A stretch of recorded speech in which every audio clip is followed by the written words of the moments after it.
This is your first time joining us for one of our Baptist World Alliance Forum for Aid and Development webinars. Welcome twice over. We hope you will find these sessions not just helpful, but life-giving to your ministries. And I encourage all of you, add your names to the chat, let us know where you're from. We do go back and take a look at it, and we just want to keep in contact with you. If you prefer to listen in Spanish or French, we do have translators available. We are grateful for Terry Smith from CBM, who will be translating in French, and Patty Nacho, who's also a staff of CBM, who will all be interpreting for us in Spanish. If you go to the bottom of your screen and you click interpretation, you will see options for French or Spanish. It's the globe at the bottom of your screen if you choose to do that. And so today we gather as the Baptist World Alliance Forum for Aid and Development to explore an issue that truthfully, there are no definitive answers to. How do we move beyond the pandemic? This is especially timely as we are approaching the 2-year anniversary of the first major lockdowns across the globe. So our goal today is to identify some of the issues we should be thinking about as we plan for our organizations and churches. And maybe more important, we should be exploring the questions we should be asking with our leadership teams. And so as I read various articles at the beginning of 2022, I found myself just shaking my head at just a myriad of challenges we are continuing to face. And there really is no answer to the question, when is the pandemic going to be over? And so there are issues like, we know humanitarian needs have increased substantially during the pandemic, far outpacing funding in the humanitarian sector. So how do we raise, or rather access, more funding is a critical question. The pandemic further widened the gap between the rich and the poor. Even more troubling, the number of people living in extreme poverty, approximately 97 million people, have been added to this group of persons who live on less than $1.90 each day. Women have been disproportionately impacted by the economic losses caused by lockdowns and layoffs. Churches are still wrestling with whether to stay virtual or to return to in-person, trying to balance the negative financial impact this is having on their ministries and their need for community. Where I am here in New York, some churches have resorted to selling their property to investors as means of income. And I was just reading an article about what they are calling, at least here in the West, the Great Resignation. Pastors are retiring sooner rather than later because of the fatigue that pastoring during the pandemic has caused. And many of the funding partners on this line have had to pivot, making programmatic, financial, and even tough personnel decisions in order to redirect funding to meet the needs of our implementing partners across the globe for what we thought would be 1 year and is now extending into 3 years. Hence, we are delighted that Oniwan Chadbourne has joined us today. She's the head of humanitarian aid and resilience at Tear Fund, and she's going to help us unpack some of these trends, especially as it impacts our churches. I like that word, resilience, that's attached to her title. Rob Jackett of Canadian Baptist Ministries will help us understand the financial impact the pandemic has had, but also how with some strategic thinking, we can position organizations for stability. And Deepak Raj, the Executive Director of Multipurpose Community Development Services in Nepal, will share with us how his organization has been successful in navigating these uncharted waters. So I want to encourage you to put your questions in the chat as our presenters are speaking, and we'll do our best to address them. Following the panel discussion, we will go into breakout rooms for a short time of reflection, and then we will return for closing remarks and prayer. Today, I'm especially appreciative of our BFAD advisory group who are providing support behind the scenes, and I'm especially thankful to Roshan Mendez, the Director of Asia Pacific Baptist Aid, who will be moderating our conversation today. Thank you all. And before I turn it over to Roshan, I want to introduce our speakers. I'd like to ask Dean Miller. Dean is our chair of the BFAD Steering Committee to come and lead us in. you, Marsha. And let me add my greetings and thanks to everyone for all that you have done, not only with COVID, but in other types of disaster and development types of areas. I know that your work is important and you have changed lives. And I'm grateful for us to be able to be together today to find other ways in which we might continue to be able to be the effective persons that Christ has called us to be. So let us pray together. Indeed, God, we gather together today, thankful for the life that you give us, thankful for the breath that we have, and pray, God, that you show us each day the opportunities that we have before us to share your love with those around us. I'm thankful for the opportunity and the technology that we have to gather from around the globe to be able to hear concerns and to hear possibilities of how we can share those concerns and share our burdens together so that we might lighten that load. I'm thankful for our speakers and for Marsha and others who have put this together. God, I pray that you bless them so that they might be a blessing to others. Guide us now as we hear the words from those who are sharing. Give us insight and opportunity that the things that we do, the things that we hear, the things that we learn, we might be able to take and put into our practice so that we might continue to change our world towards you. We pray all this in your Son's name. Amen. Buen día para los que están en español. ¿Me escuchan, hermanos? Para los que están en español, tal vez pueden ponerme en el chat. Ok, ahora funciona. Thank you. Welcome once again, and I have the pleasure of welcoming each of our three presenters. Inoni Chadburn, a good friend from way back, as Marsha was saying, heads the Tier Fund Humanitarian and Resilience team there. She's an executive leader with experience in many international networks, has been within the UN system, local organizations, voluntary sector. Inoni is a global specialist in community development, disaster risk management, and finance and localization. She's got many other specialties as well, and has been part of a effective brokering system between local and national governments and planning for community empowerment, participatory facilitation, and organizational development. One of the key factors about her and about Tier Fund is that Tier Fund, as of late, is an organization that has been working very much with churches and empowering churches to engage with the community and in community mobilization through their program called CCT, Community and Church Transformation.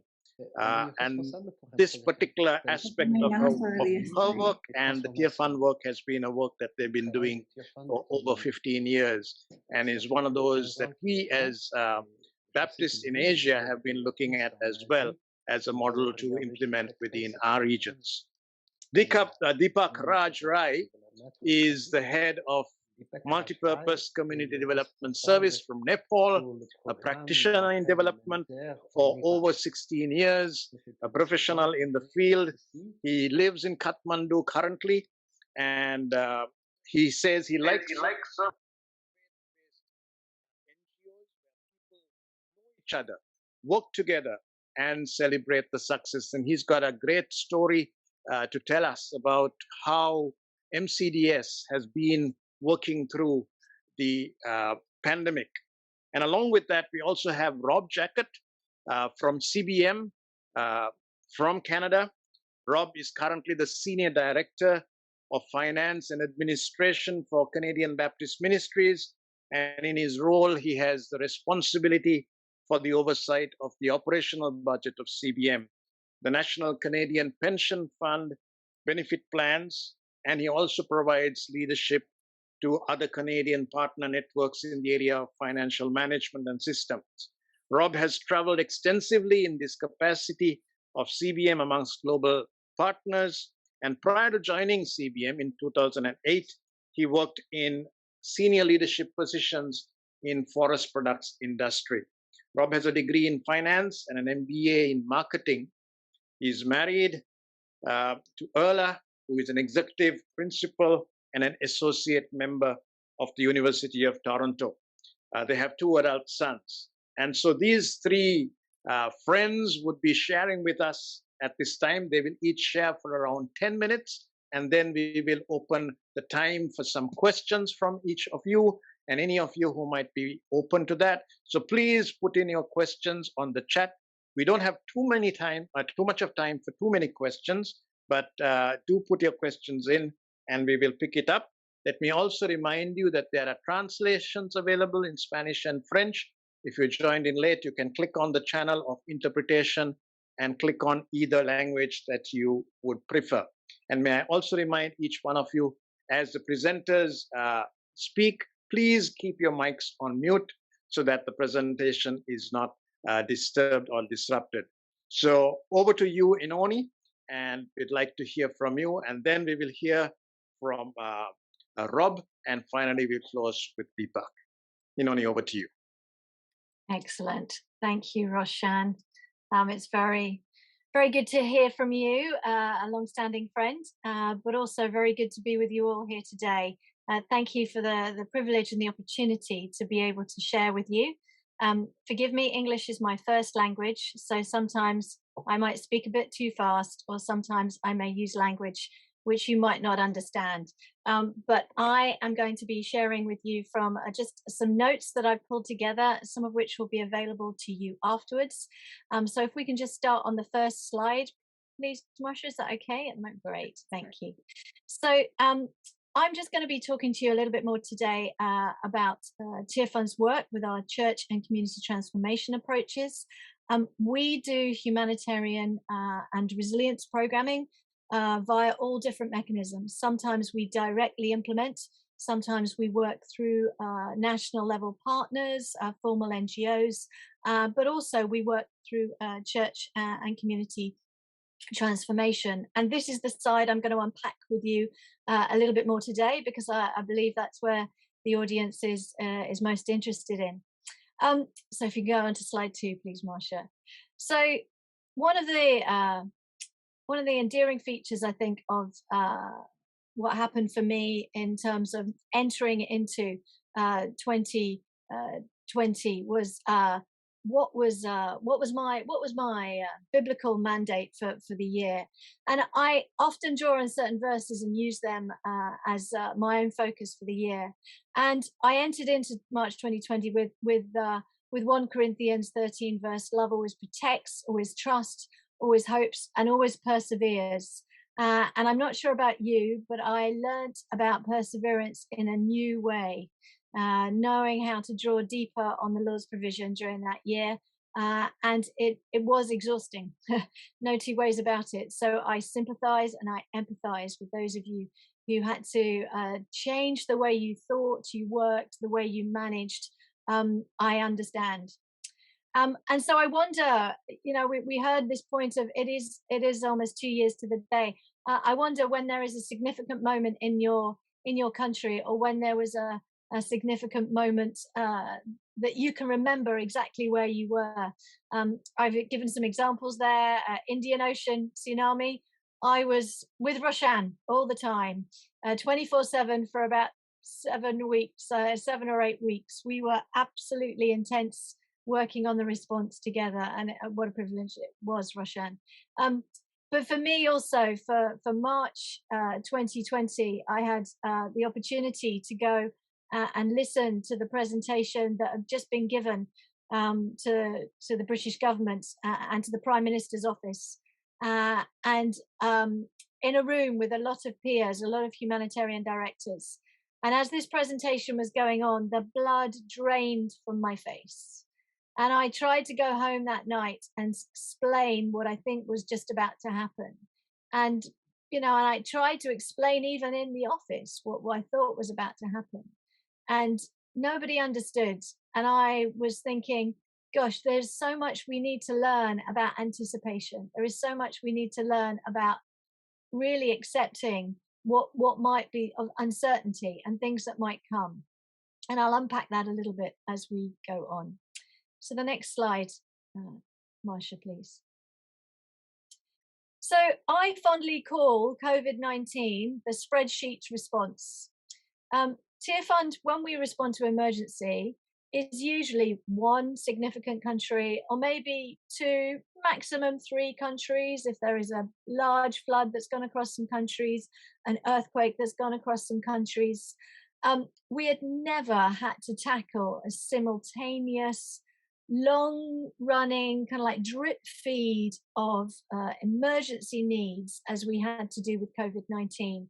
And I called it the spreadsheet response because in actual fact, normally I'd be either engaging in an oral way in conversations like this with you or with my colleagues.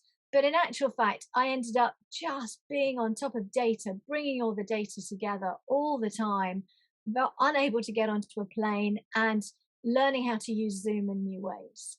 So we had to ask ourselves some questions. And our questions were, how can we play to our strengths?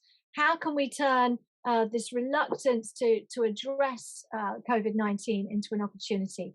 What's our role in communicating with integrity? And what's our role in being a voice to the voiceless? Faith agencies are not typical international aid responders by many people's definition. And we wanted to use these questions to help us understand some more. Some of the questions evolved over time, but some of the questions we've also resolved, but some of these questions we're still battling.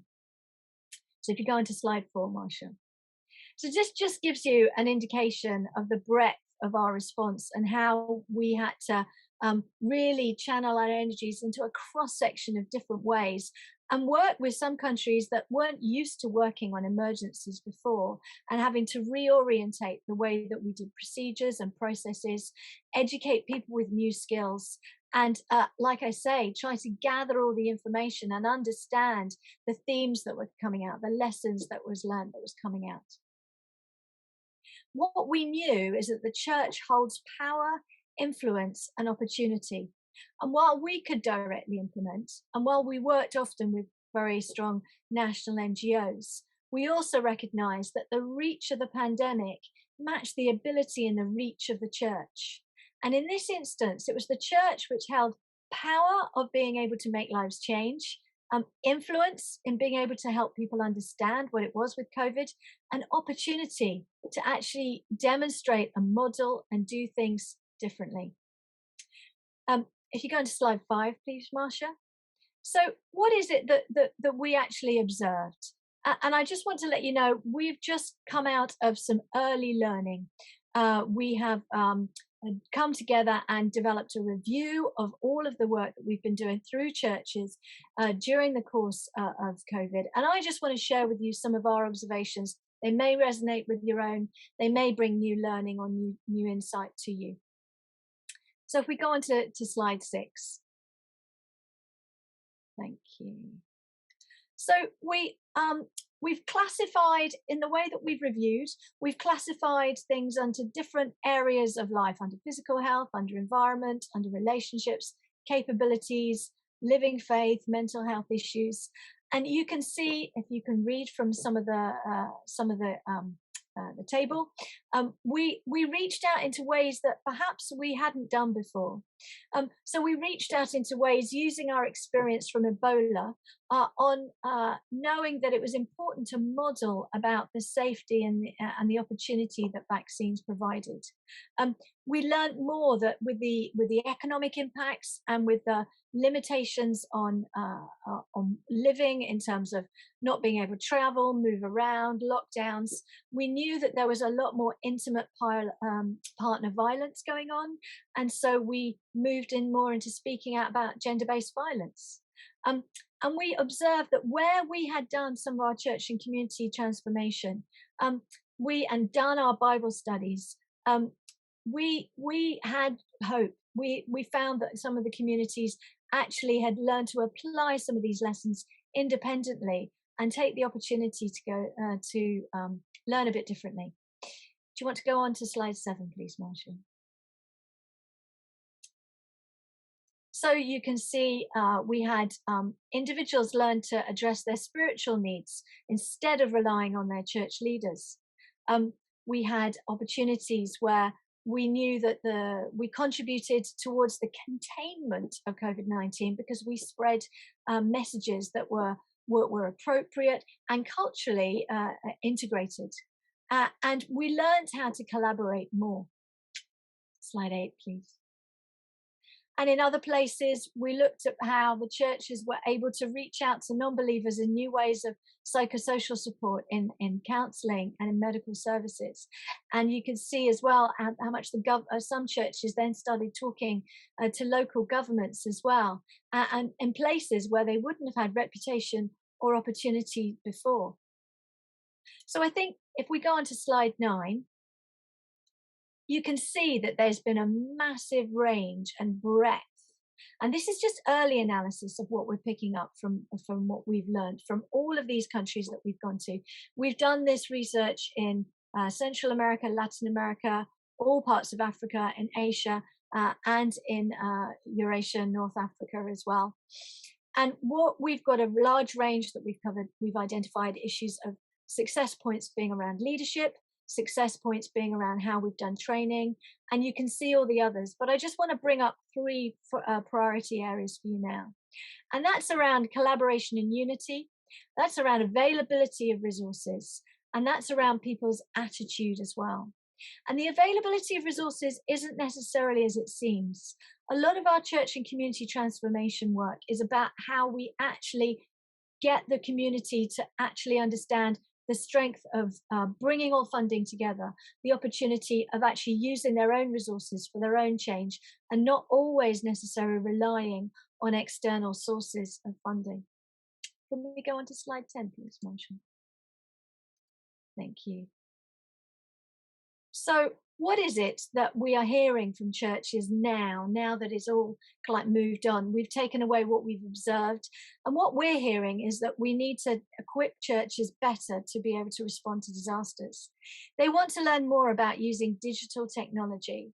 They want to understand more about how to get deeper with psychosocial spiritual needs, bringing a lot more mental health and appropriate methods of mental health into the way that they work. And they want to understand how they can bring livelihoods more into the center of this all. So where do we start as Tear Fund? Next function. We want to be turning adversity into resilience. And we recognize there is so much more we can do on building on this power, on building on this influence that I was speaking about earlier, and building on the opportunity that this church actually has earlier as well. So if you don't mind, I'm going to be going on to a little bit to some kind of like frameworks for you. So Tear Fund has a particular way to approach disaster resilience. And the thing I want you to take from this particular diagram is actually about the circles in the middle.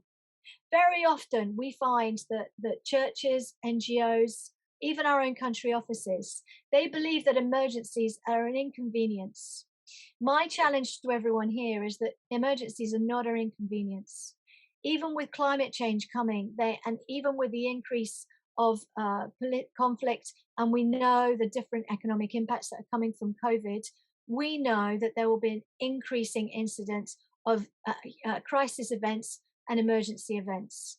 And very often people want to push them back to one side and say, I'm going to go back to my development work as soon as I've just dealt with this emergency. And I want to challenge you to say you need to think more about living in a world of uncertainty.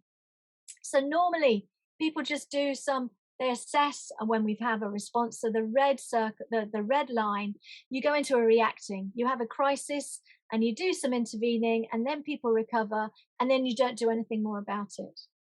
But if you begin to act on your well-being, and if you begin to think a bit different about building up better to make sure that people aren't going to suffer in the same way, you're moving into a place of adapting, and you're beginning to learn how to anticipate these changes and then understand how you can act on these early signs.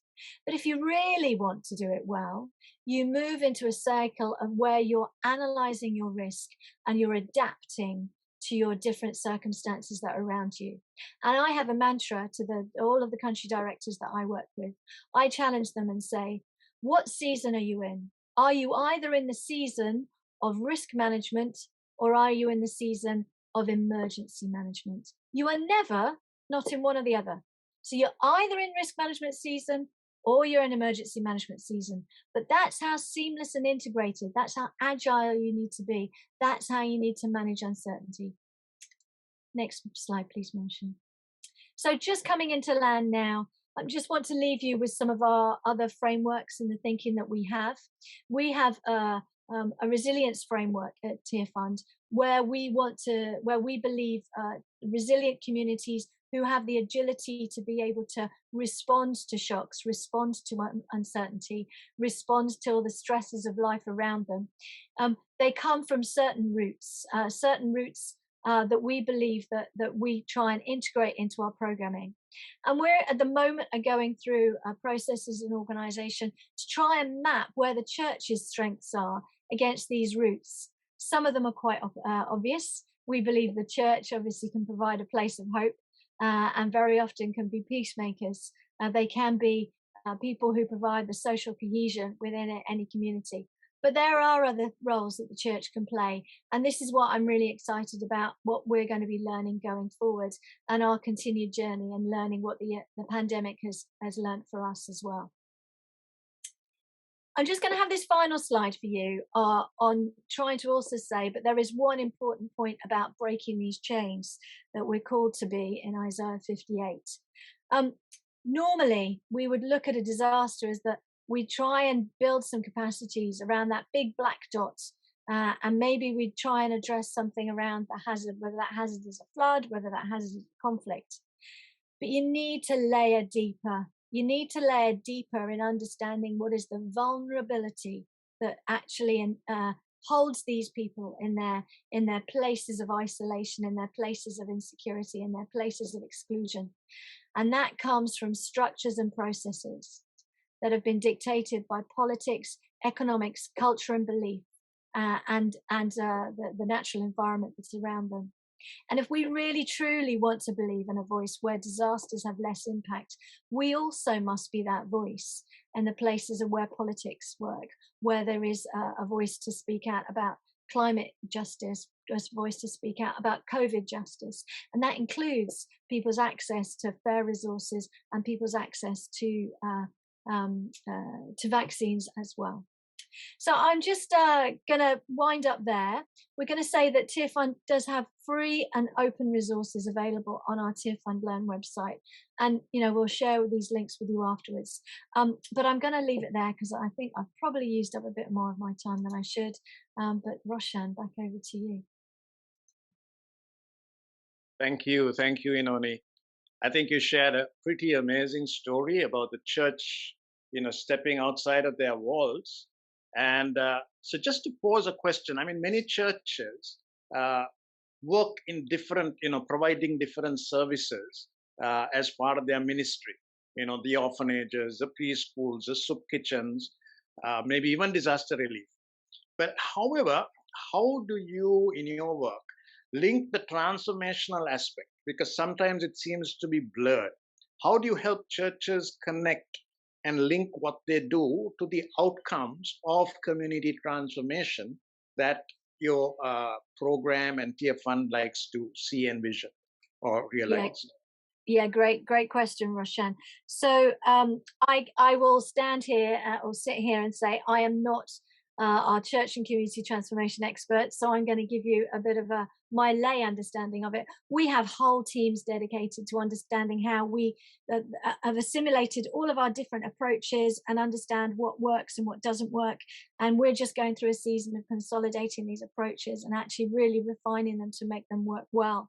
But one of the things we have learned is the seamless integration, and it sounds so obvious, but actually it's not as easy as it thinks, of theology with understanding how communities, the holistic nature of the communities, and actually starting with the place of looking at the community from working with them to change their own perspective on their own lives and looking at them to understand their own opportunities. And then I know sometimes these additional areas of work, whether it's emergency response, whether it's your orphanages, sometimes may feel like a burden and a distraction away from the core mandate or the position of the church. But when you work with your communities, when you work with your congregations through an enabled, facilitated church and community mobilization approach, there is a greater blending in for people to understand the value of the orphanage as part of their outworking of being a living society, part of their outworking of being the kingdom of God here on earth. So I hope that gives you a bit of a flavor. In your DRR or in your disaster response, oftentimes in the pandemic, we find churches themselves kind of struggling through the pandemic. And there is a sense in which they themselves might be feeling somewhat marginalized. How have you been able to, in the line of work that you've been doing, motivate the churches to still have the presence of mind to reach to others outside? Yeah, because the stories that you were showing on those slides sound really amazing. It's a really good question, Roshan. Don't get me wrong. I'm not saying that all of these churches have managed to live in a different realm and on a different plane. I think it really is the truth that a lot of the church leaders that we were listening to did suffer, did struggle. But one of the things we understood was that where we had already facilitated a deep learning and understanding of church and community transformation, the pastor feels less burdened because he feels more in community, him or herself, in coming alongside and actually having a shared collective accountability. That is also understanding as well how they can equip themselves with having access to resources. Maybe they started up a fund, just a few pennies, as the Bible would say, just a few pennies coming in collectively, and then you're looking wisely as a community as to where that impact, how they could actually then serve the most marginalized. And certainly not necessarily from COVID, but from my days of working in some other locations. We know where we have done disaster risk management communities, put together some committees.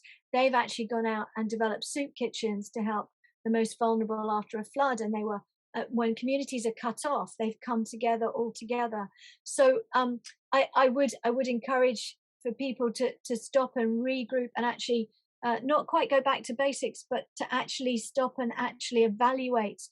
Let's start with a brand new way of thinking. Let's regroup around the theologies. Some of the theologies may be holding people back. Some of the theologies may be actually structurally oppressive and actually not give people the understanding that they have the opportunity to be outward facing, to serve others, and through that service comes an opportunity to live in a more coherent and cohesive way with others who may not be believers as well. Thanks. Thank you so much, Inoni. Thanks for your time. Thanks for all of those thoughts. And may I encourage all of us on this call, please do put your questions in as they speak. And I'd like to invite Rob to share with us about the impacts of this pandemic on all of us economically as well.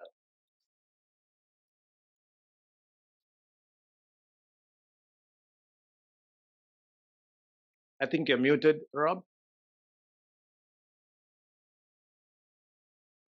If I had $1 for every time I've heard that over the last 2 years, I would be a very wealthy person. Just want to thank BWA and those of you who are here for the opportunity to discuss a little bit about economics and some of the things that we've gone through over the past 2 years. It really has been unprecedented, but we live in an incredible time and we follow a great God. I could not imagine if we had been going through this pandemic 100 years ago, or even, to be quite frank, 30 years ago, when technology wasn't the way it was, where information wasn't able to be shared amongst ourselves across the world, and that governments weren't able to coordinate responses in the way that they have. there would have been far greater suffering and deaths, despite the crisis that we've currently seen. I think living in the time that we have, we've been able to respond to this in a very incredible way, including the response of vaccines and having the vaccine within about 6 months of the pandemic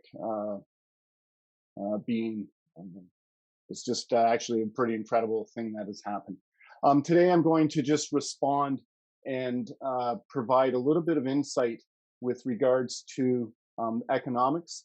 There will be quite a few slides and graphs, so I will try and interpret those in a way that everyone is able to understand them.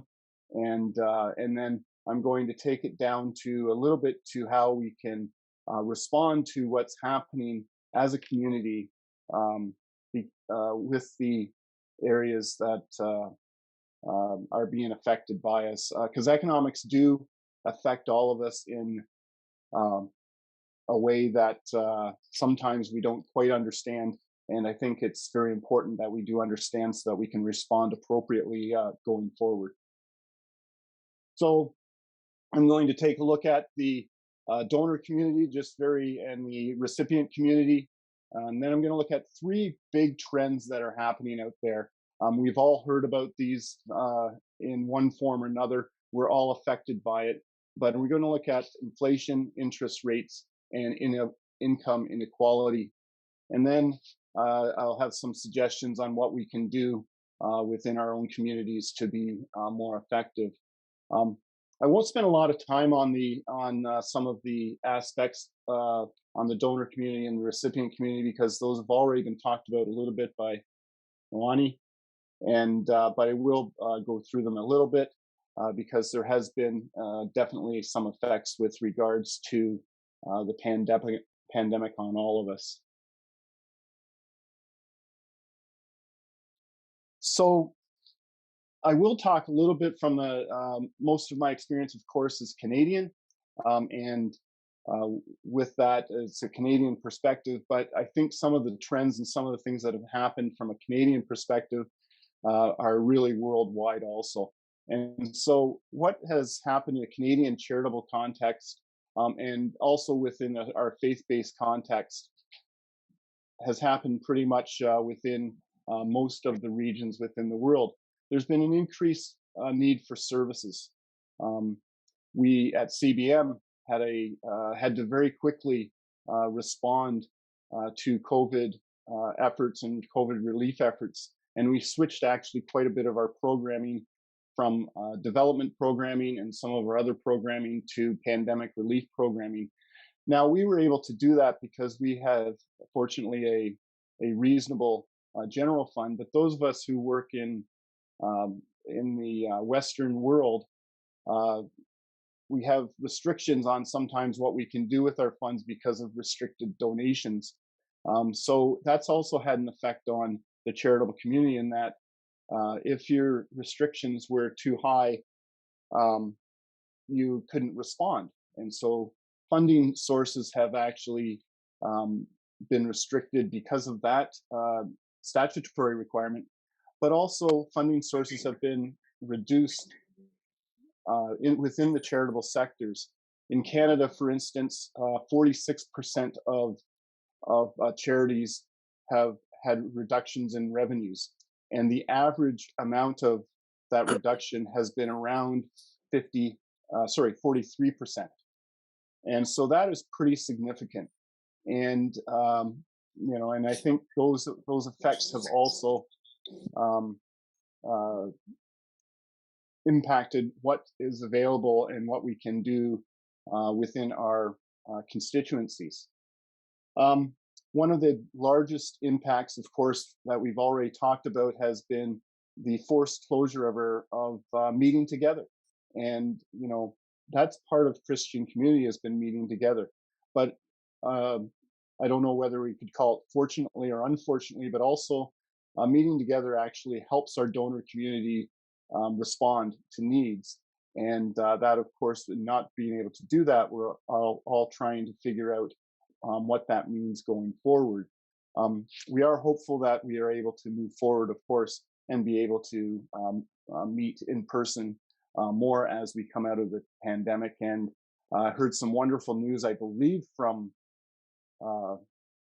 England, if I'm not, or maybe Scotland, that masks are now coming off. In Canada, we are not there yet. We are still right in the middle of the Omicron phase, but we're hopeful that some of these restrictions will go down and we will be able to open up sooner rather than later. In the recipient community, of course, there's been forced closures on what we normally were able to do. Not being able to meet and not being able to provide services has had a significant impact. And we all know and have heard and we've read about the unequal effect of policy decisions, particularly on the poor and on women. Earlier we did hear that there's been increases in violence, and sadly, and so that obviously has not been a great thing, but these are the effects that we do have seen. Access to vaccines has not been equal, and definitely wealthier countries have received the vast majority of the vaccines, and we know that will ultimately have an effect not only on developing countries but also on developed countries as we come out of the pandemic, because the reality is that because of the variants, if we do not have some proportionate equal sharing of the vaccines, it's going to be more and more difficult for us to move forward. And as we heard earlier, also there has been a reversal of progress made against extreme poverty. Now, those are some of the negative things that we have seen, but there have been some positive. One of the positives has been definitely in developed countries, savings have actually gone up, and so that might be a resource that we can look to as we look at the changing funding models that may be required going forward. Now, this is where I might get a little technical and try and follow some of these charts if you can. The top right-hand corner, I have that chart on the next 3 slides because it's extremely important in terms of understanding our government's coordinated response to the pandemic. You can see that that drop in the right-hand corner. This is global gross domestic product, which is a measurement of economic activity around the world. And you can see the precipitous drop, a huge drop in both the developed and in the developing economies of the world. And it was actually a word that we have all used probably way too much during this period, last 2 years, during this period of time, is unprecedented. But it really was unprecedented, even worse than the 2008 housing and financial crisis, and worse than even of course, the 2000 crisis, the dot-com crisis. And one of the great things I will say, though, is that governments responded and central banks responded in a coordinated manner. And that is one of the things that, if you can remember, take one thing away, maybe a couple things from this presentation, is that one of the things in the modern age is that we can now have coordinated responses with regards to these events that occur. And that, I think, is one of the benefits that we have. Others might disagree with me, but I think that is one thing that the world community actually has responded. And the way they responded is by reducing interest rates. And you can see on the bottom left-hand corner here, the discount rate or the interest rate on both the developed economies, and on the right-hand side in some of the developing economies. But pretty much there is a world response to the crisis from a financial and a monetary point of view, taking the discount rate to near zero. And that has obviously had an impact on not only the economies of the world and the local economies, but also to all of us individually. So again, responding here in terms of reminding us at the top, right-hand corner, this graph that shows the reduction in GDP, and then of course the V-shaped rebound. But the other thing that has happened here is that central banks have one purpose in mind in general, and central banks try to keep the economy stable by keeping inflation in check and by not having, in theory, too much money in the economy, because that causes disconnects. And you can see for the most part during history, particularly over the last 10 years, that there's been a stable graph on GDP growth and also in terms of money supply. So on the bottom left-hand corner, we do have money supply, and you can see that big spike in the developed economies that corresponded to the reduction in GDP.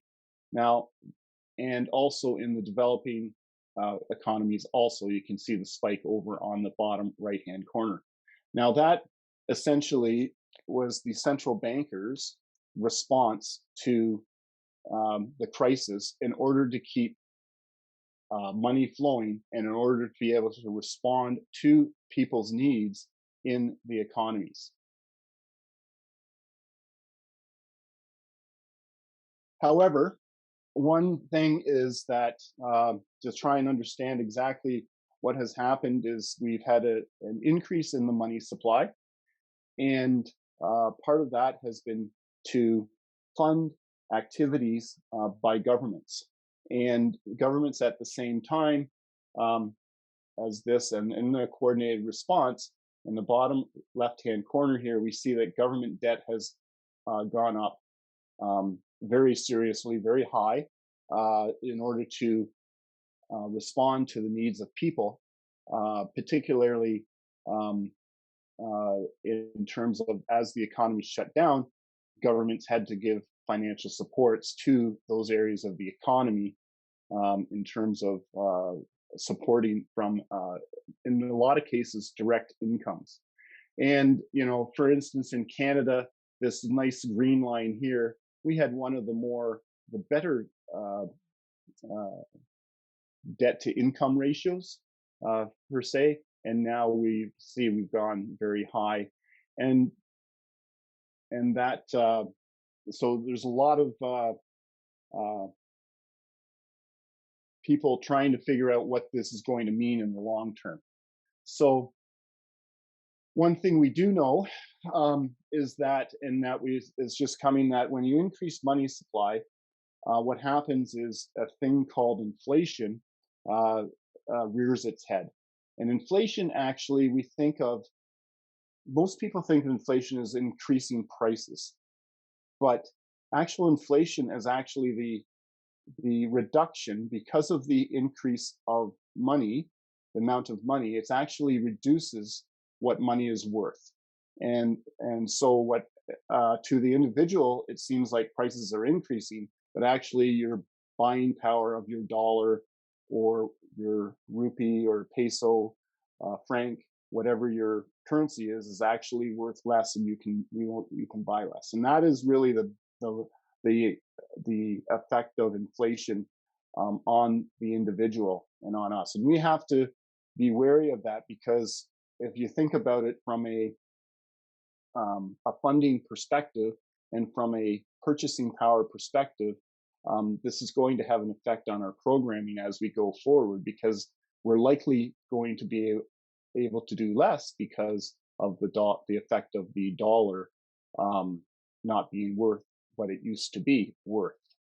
So I think that's very important for us to understand. with these effects that the government has done, the coordinated effects, it really was unprecedented. I won't get too technical with this, but the central banks had a real sleight of hand in order to make this all happen. Normally in markets, when supply goes up, prices have to prices go down. And our central banks managed to be able to actually not have that happen, because what they did is a thing called quantitative easing.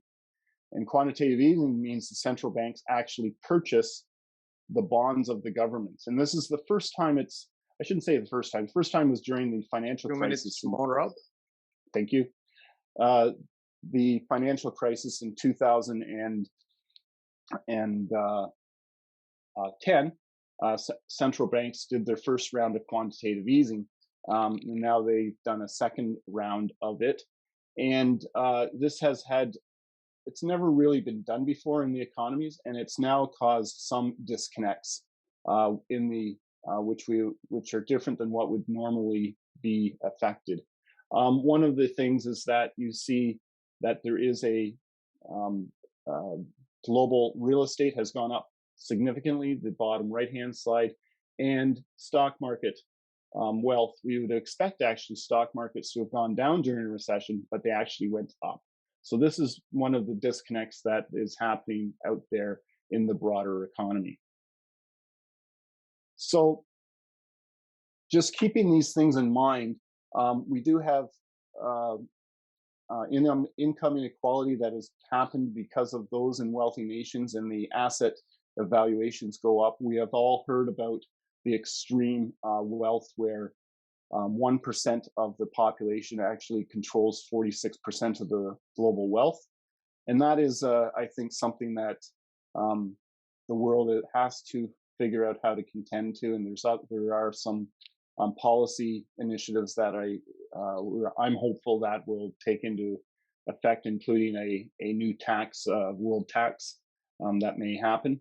But one of the things that we, from a policy perspective, that is coming up that I think is really important is that in developed countries, pandemic support is continuing and will likely continue, although measures are coming down, because for the most part, even developed countries, there's not a full, the taps can't go on forever. But emerging economies and low-income developing economies, pretty much that support is waning and going away. And I feel that the public or the private sector is actually going to be more and more called upon to fill the gap with regards to support during the remaining crisis, and as we move from pandemic to endemic. And I think it's going to be really important for the private sector, and for the most part, the charitable sector will make up this. I don't have much hope for the corporate sector, so I think the heavy lifting is going to be in the charitable sector. And so, because it's so many things are unknown, one of my that I'd like to just encourage us to do is to get our financial houses in order. Make sure that our balance sheets are strong, because it's going to be the stronger organizations that are going to be able to make it through this period of time. I think we need to focus on those areas that are most in need. Focus on the poorest of the poor. We heard earlier that 97 million more people have gone into extreme poverty. Again, that's going to put it's going to put, we're not going to be able to affect good change if we don't focus on the those that are most in need. Vaccines, obviously, for developing countries need to be more equally distributed, and focusing on gender, I think, and equality in those for those programs are going to be also very important. So with that, I will end my presentation. I hope I'm on time. Thank you, Rob. Unfortunately, we will not be going into any questions for Rob at this time in the interest of saving time. So I'll hand over to Deepak, and if we have some time at the end, maybe we can take some questions around the topic that you shared. And thank you for much food for thought on a topic that we hardly talk about. But let's move on to Deepak. I'm speaking on planning and sustaining our work. I think I'm not covering planning section, but I will be sharing our experience from MCDS, Relief and Development Arm of Nepal Baptist Council, how we worked in the field, how we survived, and how we reached out to many beneficiaries. So MCDS has activities related to health, education, livelihood, local capacity development, and disaster relief and recovery. Now the condition of our nation is our political leaders, parties, or government, they are not good at fighting against the C-19, but they are good at creating political instability because they know now public will not come out, so they can pass the bill or they can fulfill their interests. So we have restriction on religious activities. We all know that we all are facing economic crisis, reduction in the church member and the church income, shrinking of the funds, confusion of the social work and ministry. What I'm saying is how we can continue our community development activities and ministries, or I think many are struggling, they are not clear. And then we are facing semi-lockdown, and we all South Asian and other countries are experiencing disaster after disaster. So how MCDS have planned and sustained our work. In last fiscal year, MCDS has had targeted only 19,000 people that we will benefit them directly. But by the grace of God, and then by many supporting hands, we succeeded to support 52,000 people directly. And when we include the mission department's work, that will add 38,000. So Nepal Baptist Council and MCDS, we serve 90,000 people directly. So that was amazing blessing. I know that many small NGOs like us stop their projects. They redundant many of their staff. But in this situation, how we work, that I will share. I think the thing I share are not new for many of us, but it will confirm that the small things, the resources we have, the knowledge and skill we have, if we use wisely and prayerfully, that will bring a great outcome. So I begin from prayer and worship, that we always had our daily staff devotion at 9 a.m. in the morning. That has encouraged our staff, and then daily work briefing and communication also improved the way of our working. We know what challenges we are facing, and then we also have had time to discuss how we can work better. So worship and fellowship were conducted in self-group or mixed mode, online, offline. And then though the income of the families were reducing, but small offering were collected in cell group and families. That has helped churches to fulfill their upkeep and small expenses. So Nepal Baptist Council has conducted online spiritual program related to theology, mission, mental health, leadership, and income generating activities. And the staffing, we tried our best to take care of our staff by managing the vaccination and then health insurance, and we also provided essential goods to our staff. And we also have talked about the working environment, the internet, the small table and chair, those things that whether they have or not, and they can work from home or not. And then we as a small team, capacity of staff, I think that has increased the serving heart of our team. So we always thought of how we can serve better and what opportunities are ahead of us. That was the heart of our staff, because I saw in rural areas our staff reached house to house with the awareness and relief goods. So communication and technology, we made effort to communicate quickly, update the situation, and then take the action. So we used free technology or free apps, whatever we have, like Skype, Google Doc, Facebook Messenger, FreeCam, to increase our communication, to continue work, and for the follow-up and monitoring. And during this difficult time, what we did was we kept maintaining good communication relationship with our beneficiaries, communities, and then stakeholders.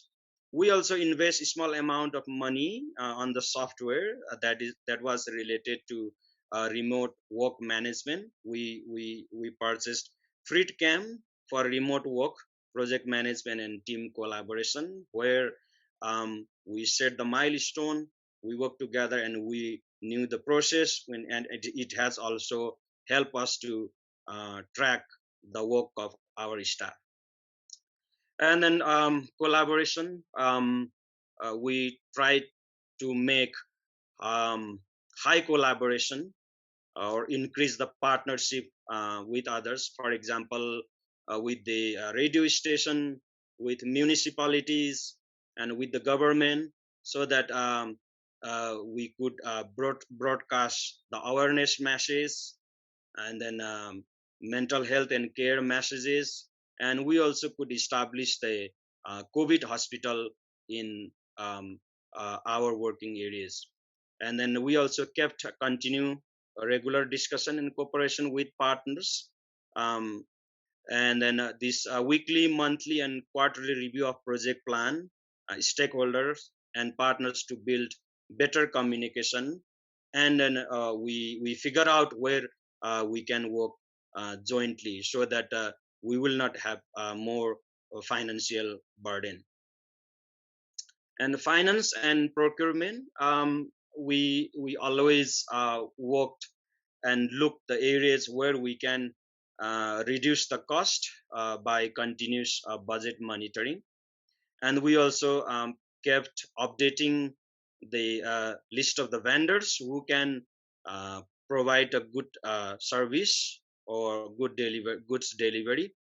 And then we always worked to ensure the quality of the goods distribution and then services.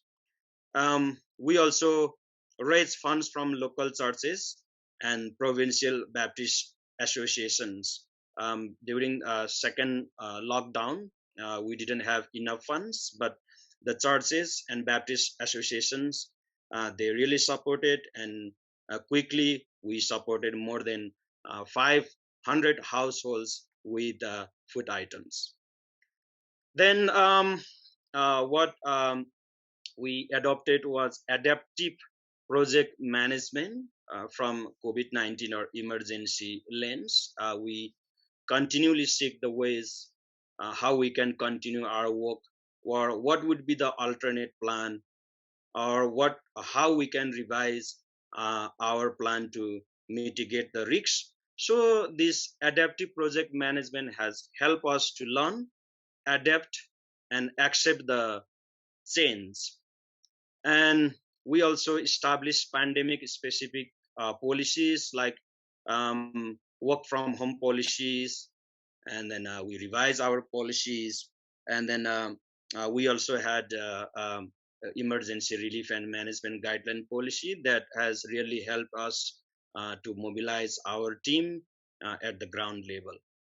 And instead of continuing our hardware community development activities, we focused more on the software activities like radio broadcasting, awareness, training, relief distribution, and then with TI and APBF, we conducted a charge-based community development research here in Nepal. So we kept revising our projects, budget, and working strategy. And then the Nepal Baptist Church Council also has ERT, Emergency Response Team.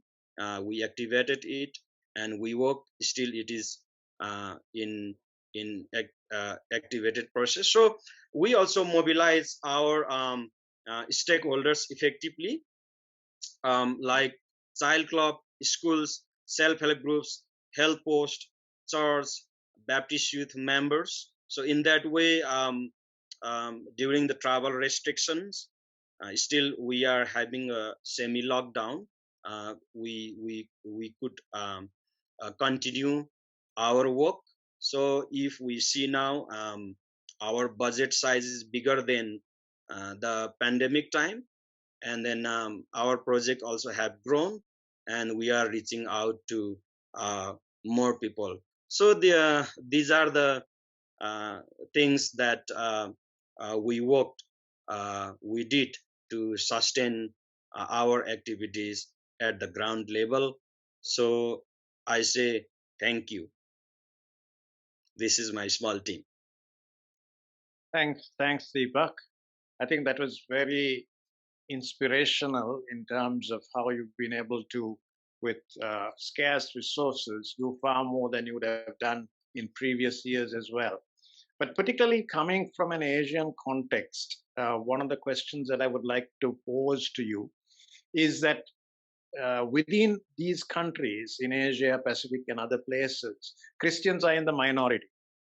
And around that, we have so many, debates on individual rights, government agendas, pro-vaccine, anti-vaccine, access to vaccine, the impacts of the lockdown. All of those create a lot of debate. How have you and NBCC managed, as a church, as a Christian minority, to advocate and raise awareness about those on behalf of those on the margins, in a way without jeopardizing the opportunities that you seem to have had? So what's the secret of the access and the level to which you've been able to do what you did? Yeah,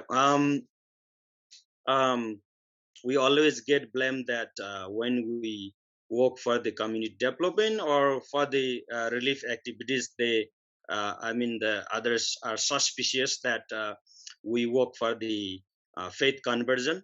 But what we did is we never hide our identity, that we say we are Christian and we are here to share the love of God, and we are here to share the resources what Christian communities have.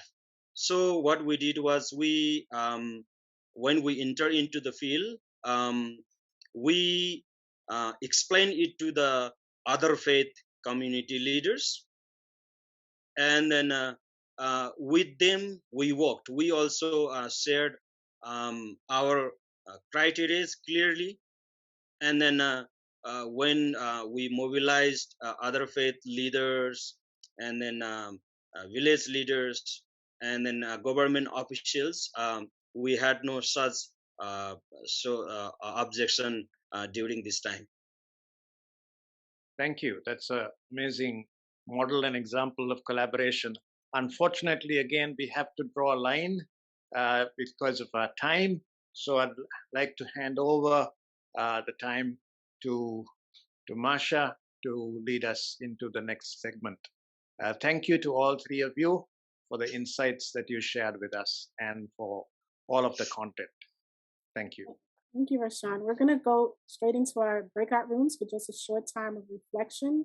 There are leaders in each breakout room, so you should be zoomed away right about now. I will turn things over to Ant Sal, who's the chair of our advisory group, and he is going to make our closing remarks. And then President Tomas is on the line, and he will close us out in prayer. Great, thanks, Marsha. It's wonderful to have been with you all tonight, or this morning, or today, whatever your time is. It's 1:30 in the morning here in Sydney, Australia, and I know I'm joined with a number of other Australians, and so it's been a privilege to be with you all.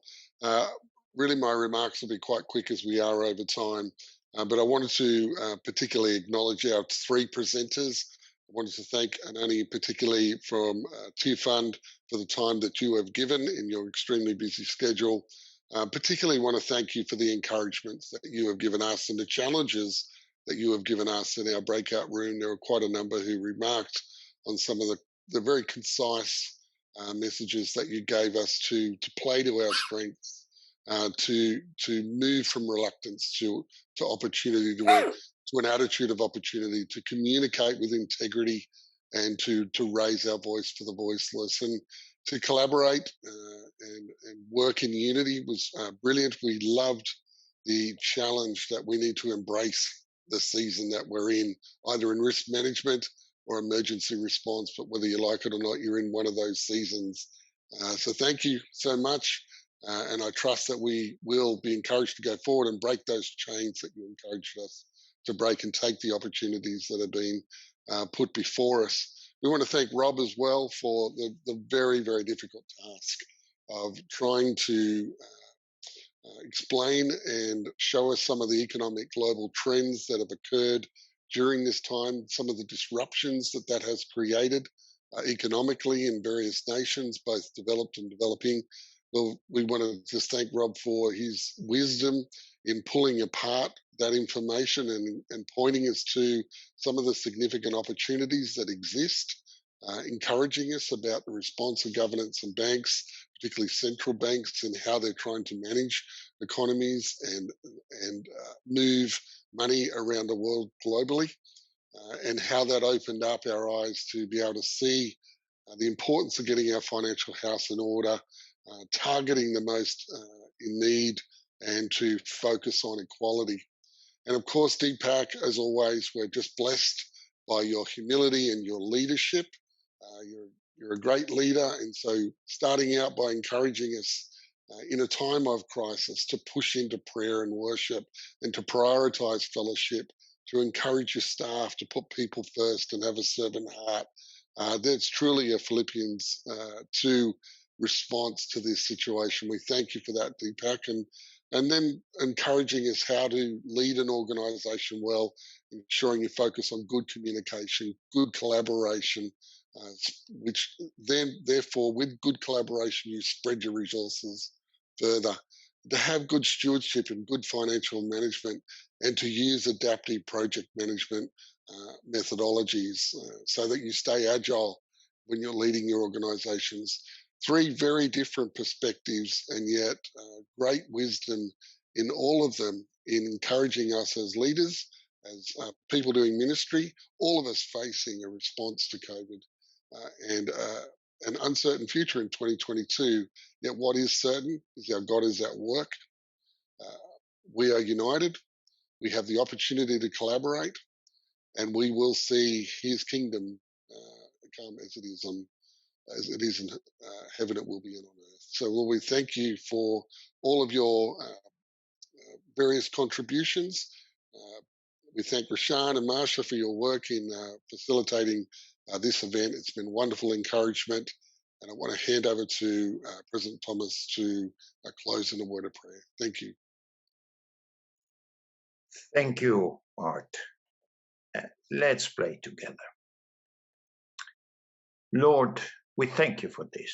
Really, we thank you. You are working in the world. And really, we need you. Desperate. We need your wisdom. We need your love, your justice, your mercy. We need your freedom. We need you. And we want to have a better and a deeper relationship with you. Actually, Lord, we want to serve you. And we want to be channels of this, your love, your mercy. We want to imitate Jesus. We want to follow Jesus. We want to be good disciples of Jesus, learning from the way we live in the world. We know that you love the world. We know that you are with the people. You know where the people are, and that is good.